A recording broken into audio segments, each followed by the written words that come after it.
سورۃ الحدید کی آیت نمبر 18۔ الحمدللہ وکفی وسلام علی عبادہ الذین اصطفی،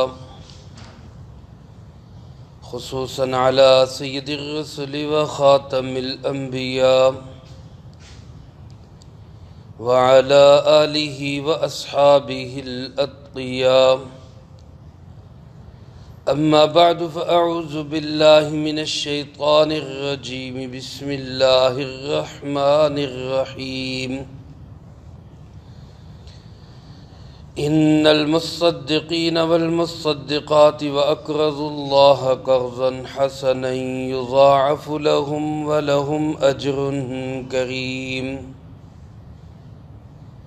والذین آمنوا باللہ ورسلہ اولئک هم الصدیقون والشہداء عند ربہم لهم اجرهم ونورهم۔ والذین کفروا وکذبوا بآیاتنا اولئک اصحاب الجحیم۔ ان المصدقین والمصدقات، یقیناً صدقہ کرنے والے مرد اور صدقہ کرنے والی عورتیں، وَأَقْرَضُوا اللَّهَ قَرْضًا حَسَنًا، اور وہ جنہوں نے اللہ کو قرض دیا اچھا قرض، یضاعف لہم، ان کے لیے دگنا چگنا کیا جائے گا، وَلَهُمْ أَجْرٌ کریم، اور ان کے لیے عزت والا اجر ہے۔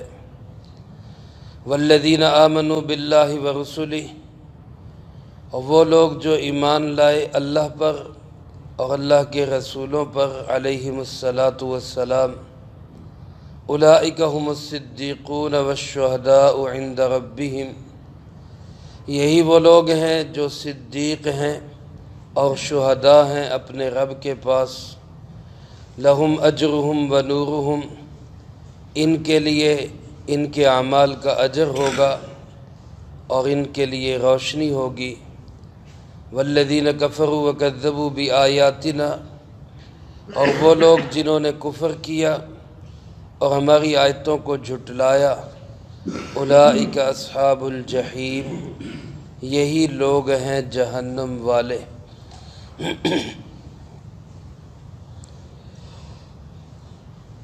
سورۃ الحدید کے اس دوسرے رکوع میں شروع میں بھی اللہ رب العالمین نے اللہ کے راستے میں خرچ کرنے کی ترغیب دیتے ہوئے اس کو اپنے لیے قرض فرمایا۔ رکوع کے آخر میں بھی اسی بات کو دوبارہ دہرایا جا رہا ہے۔ اللہ پاک فرماتے، صدقہ کرنے والے مرد اور صدقہ کرنے والی عورتیں جو اللہ کو قرض دے رہے ہیں اچھا قرض، ان کے لیے دنیا میں تو یہ ہوگا کہ دگنا چگنا کر کے اللہ واپس کرے گا، رکھے گا نہیں اللہ، اور آخرت میں ان کے لیے یہ ہوگا کہ بہت بڑا اجر اور عزت والا اجر ہوگا۔ میرے عزیز دوستو، صدقہ بہت بڑی اللہ رب العالمین کی ایک نعمت ہے۔ حدیث پاک میں رسول اللہ صلی اللہ علیہ وسلم نے ارشاد فرمایا، الید العلیٰ خیر من الید السفلی، اوپر والا ہاتھ نیچے والے ہاتھ سے بہتر ہے۔ کیا مطلب؟ کہ جب انسان کسی کو کچھ دیتا ہے اور اللہ اس کو توفیق دیتا ہے، وہ صدقہ کرتا ہے، خیرات کرتا ہے، کوئی چیز کسی کو دیتا ہے، تو دینے والے کا ہاتھ اوپر ہوتا ہے اور لینے والے کا ہاتھ نیچے ہوتا ہے، وہ ایسے پکڑاتا ہے، وہ ایسے پکڑتا ہے۔ تو اسی سے آپ نے یہ بتایا کہ جو دینے والا ہوگا، خرچ کرنے والا ہوگا، صدقہ کرنے والا ہوگا، خیرات کرنے والا ہوگا، وہ خیرات لینے والوں سے، صدقہ لینے والوں سے وہ بہتر اور بہترین انسان ہے۔ اللہ ہم سب کو خرچ کرنے والوں میں پیدا کرے، اللہ کے راستے میں سے زیادہ صدقہ خیرات کرنے والوں میں بنائے۔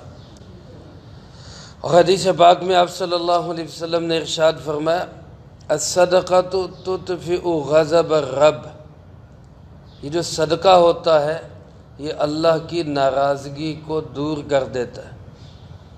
جب انسان پہ کوئی مشکل، کوئی پریشانی، کوئی ابتلا آئے تو کثرت کے ساتھ صدقہ کرنا چاہیے۔ اللہ کے غضب کو ٹھنڈا کرنے والی چیز وہ صدقہ ہے۔ صدقہ کے بے شمار فضائل جناب محمد کریم صلی اللہ علیہ وسلم نے ارشاد فرمائے، سب سے بڑی فضیلت جو اللہ پاک کا وعدہ ہے کہ یہ تمہارا دیا ہوا قرض ہے، یہ قرض حسن ہے، اور اللہ رب العالمین ایسا نہیں کہ وہ قرض کو لے کے تو چلا جائے گا، تمہیں واپس نہیں کرے گا، واپس بھی کرے گا بلکہ یضاعف لہم، اس کو بڑھا چڑھا کے واپس کرے گا، اور آخرت کے اندر اس کے لیے عزت والا اجر ہوگا۔ رسول اللہ صلی اللہ علیہ وسلم نے ارشاد فرمایا، جو بندہ ایک معمولی سا کھجور کا ایک دانہ ہی خرچ کرتا ہے، معمولی سا ایک دانہ، اس کی کیا حیثیت ہے، لیکن فرمایا جو یہ بھی خرچ کرتا ہے تو اللہ پاک اس کے صدقے کو، مفہوم حدیث مبارک کا یوں ہے کہ اللہ پاک اس کے صدقے کو ایسے پالتا ہے جیسے تم لوگ گھوڑے کے بچھیرے کو پالتے ہو، گھوڑے کے بچے کو جس طرح تم پالتے ہو بڑا کرتے ہو، اللہ بھی اس صدقے کو پالتا ہے اور بڑا کرتا ہے، یہاں تک کہ فرمایا کہ ایک کھجور کے دانے جتنے صدقے کا اجر اللہ احد پہاڑ سے زیادہ عطا فرماتی ہے۔ یضاعف لہم، بہت زیادہ کریں گے اور عزت والا اجر ہوگا۔ تو آپ صلی اللہ علیہ وسلم کے فرمان کا مفہوم ہے اتقوا النار ولو بشق تمرہ، اپنے آپ کو جہنم کی آگ سے بچاؤ چاہے کھجور کا ایک ٹکڑا ہی خرچ کر کے بچاؤ۔ تو میرے عزیز دوستو، روزانہ ہمیں اللہ کی راہ میں کچھ نہ کچھ خرچ ضرور کرنا چاہیے، حسب توفیق صدقہ خیرات روز نکالنا چاہیے، یہ ہماری روح کی غذا ہے، اور یہ مردوں کو بھی عورتوں کو بھی، مصدقین صدقہ کرنے والے مرد اور مصدقات صدقہ کرنے والی عورتیں، دونوں کو ہم سب کو یہ کوشش کرنی چاہیے، اللہ توفیق نصیب فرمائے۔ اس کے بعد اللہ پاک فرماتے ہیں والذین آمنوا باللہ ورسلہ، وہ لوگ جو ایمان لائے اللہ پہ اور اللہ کے تمام رسولوں پہ۔ رسول کی جمع ہے، اور اس سے مراد حضرت سیدنا آدم علیہ السلام جو پہلے انسان بھی ہیں، پہلے نبی اور رسول بھی ہیں، اور آخری نبی امام الانبیاء سید الانبیاء جناب محمد مصطفیٰ صلی اللہ علیہ وآلہ وسلم، کم و بیش 1.25 لاکھ انبیاء اور رسول علیہم السلام، سب پہ ایمان رکھنا ضروری ہے۔ کسی ایک نبی کا انکار بھی سارے نبیوں کا انکار سمجھا جائے گا۔ اللہ رب العالمین نے جتنے انبیاء علیہ السلام بھیجے، ہمارا ان سب پہ ایمان ہے۔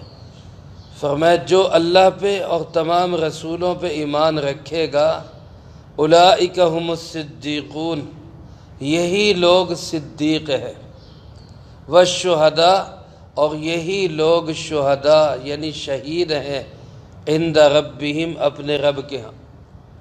ان کو اللہ پاک نے مقام صدیقیت بھی دیا، ان کو اللہ پاک نے مقام شہید بھی دیا، جتنے بھی ایمان والے۔ یہاں سے یہ معلوم ہوتا ہے کہ ہر ایمان والا صدیق بھی ہے، ہر ایمان والا شہید بھی، یعنی کہ گواہ، اللہ کی بارگاہ میں سابقہ امتوں کی گواہی دے گا۔